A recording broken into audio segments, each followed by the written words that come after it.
শেখ হাসিনা ভারতে বসে রাজনীতি করলে বর্তমান সরকারের অস্বস্তি রয়েছে, তাহলে তারেক রহমান সাহেব তো লন্ডনে বসে রাজনীতি করছেন গত 2007 সালের পর থেকে। আমার প্রশ্নটি হচ্ছে, শেখ হাসিনার বিরুদ্ধে এই হত্যা মামলাগুলো প্রমাণিত হয়নি, তাহলে তিনি ভারতে থেকে রাজনীতি করতে পারবেন না। তো তারেক রহমান সাহেব তো লন্ডনে বসে রাজনীতি করেছেন এতদিন, খুনের মামলা, হত্যা মামলাগুলো এখনো প্রমাণিত নয়, তো তাহলে তিনি ভারতে বসে রাজনীতি করলে অসুবিধা কোথায়?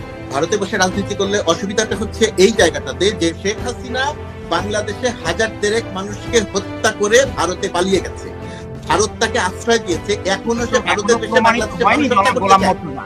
এটি এখনো প্রমাণিত হয়নি। শেখ হাসিনা যে গণহত্যা করে পালিয়ে গেছে, অন্যান্য সকল রকমের তথ্য প্রমাণ গণমাধ্যমের সামনে আছে, বিচারে প্রমাণ হবে তখন সেটা বিচারিক প্রক্রিয়াতে। পর কি হত্যাকাণ্ড হয়নি বাংলাদেশে? সেগুলো তো বিচারাধীন আছে। 5ই আগস্টের পরে কি হত্যা হয়েছে? 5ই আগস্টের পরে আওয়ামী লীগ বা অন্য বাংলাদেশের আওয়ামী লীগের উপর হত্যাকাণ্ড ঘটেনি? আওয়ামী লীগের কি হত্যাকাণ্ড হয়েছে? বাংলাদেশের হত্যাকাণ্ড হয়েছে কিনা 5ই আগস্টের পর?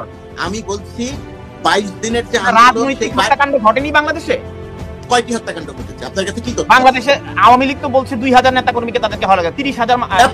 অ্যাবসলিউটলি রং, 100% অসত্য। আপনি বলছেন একটি হত্যাকাণ্ড ঘটেনি, ওটা অ্যাবসলিউটলি রং। এর কোনো তথ্য প্রমাণ নাই, এর কোনো গণমাধ্যমের সংবাদ নাই, দেশে এবং দেশের বাইরে কোথাও। গোলাম ভাই, মানে ব্যাপারটা হচ্ছে যে আপনি বিভিন্ন সময় বলে যাচ্ছেন 5ই আগস্টের আগে 1000 এত মারা গেছিল, তারপরে কেউ মারা যায়নি। মানে আপনি বারবার বলার চেষ্টা করছেন যে 5ই আগস্টের আগে আপনাদের যে ন্যারেটিভটা ছিল সেই ন্যারেটিভটা রাইট, মানে অপোজিশন তারা যখন ছিল সরকার বিরোধী, আর আজকে 5ই আগস্টের পরে যারা সরকার বিরোধী তাদের যে ন্যারেটিভটা, মানে 5ই আগস্টের আগে বিরোধীদের ন্যারেটিভ ঠিক, 5ই আগস্টের পরে বিরোধীদের ন্যারেটিভ ভুল। এই ব্যাপারটার মধ্যে না একটা পক্ষপাত আছে। তো আপনি একজন সিনিয়র সাংবাদিক, তাই আপনার কাছে এটা আমি আশা করি। আপনি একটা কথা বলেছেন যে 5 আগস্টের আগের ন্যারেটিভ ঠিক, 5 আগস্টের পরের ন্যারেটিভ ঠিক নয়। সমস্যাটা হচ্ছে 5 আগস্টের আগে এই ন্যারেটিভ তথ্য এবং প্রমাণ সমৃদ্ধ, আর আপনি 5 আগস্টের পরের যে কথা বলছেন হত্যা করা হয়েছে, সেই ন্যারেটিভে কোনো তথ্য নাই, সেই ন্যারেটিভে কোনো প্রমাণ নাই, সেই ন্যারেটিভে গণমাধ্যমের সংবাদ বাদ দেন, ভারতীয় সাংবাদিকরা যারা এসেছে বাংলাদেশে তাদের রিপোর্টেও সেই তথ্য নাই।